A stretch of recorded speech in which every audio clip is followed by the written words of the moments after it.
100 సంపాదించుకుంటే, మిల్లర్ 100 సంపాదించుకుంటే, ఆ పైన ఎక్స్పోర్టర్ 500 సంపాదించుకుంటే, 200 సంపాదించుకుంటే, విదేశాలకు పోయిన చోట ఆడి తింటున్నాడు. ఎంతమంది బతికేస్తున్నారు దాని మీదన. ఇది అక్రమము అంటే ఎదురోడి పొట్ట కొడితే అక్రమం అంటారు. వాడు తినరా మొర్రో అంటే అది అక్రమం ఎట్టవుతుంది? అదే పాయింట్.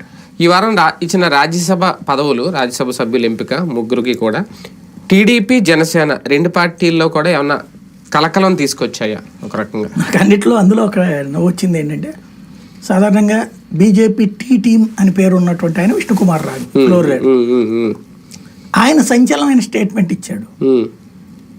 ఇట్లాగ అనైతికమని, ఇలా ఒక పార్టీలో రాజ్యసభ సభ్యులు వేరే పార్టీలకు వెళ్ళడం అనైతికం, మా పార్టీకి కూడా ఒక ఆయన వచ్చాడు అని చెప్పడం. ఇది చాలా గొప్ప విశేషం అనమాట. అంటే ఆయన నైతిక ప్రమాణాన్ని గురించి చాలా బాగా మాట్లాడాడు ఫస్ట్.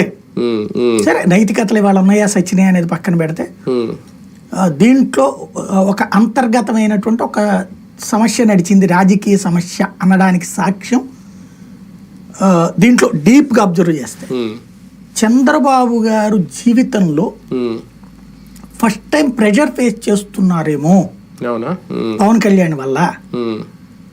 తెలుగుదేశం పార్టీ నాయకులు 2-3 నాతో అన్నారు, మామూలుగా మాకు సీట్ అంటేనే నీకు ఓకే పో అంటాడు, రేపు రెడీ అంటాడు ఆయన, ఇవాళ పొద్దు నుంచి రేపు రాత్రికి నా పేరు అనౌన్స్ చేసేదాకా నాకు టెన్షనే, ఈలోపు మళ్ళీ మాట్లాడదామంటే అవకాశం కుదరదు, చెప్పాను కదా చూసుకోమన్నా కదా, నువ్వు వెళ్ళి పని చూసుకుంటాడు, చివరి నిమిషాలు నా పేరు వద్దో లేదో కూడా నాకు తెలియదు.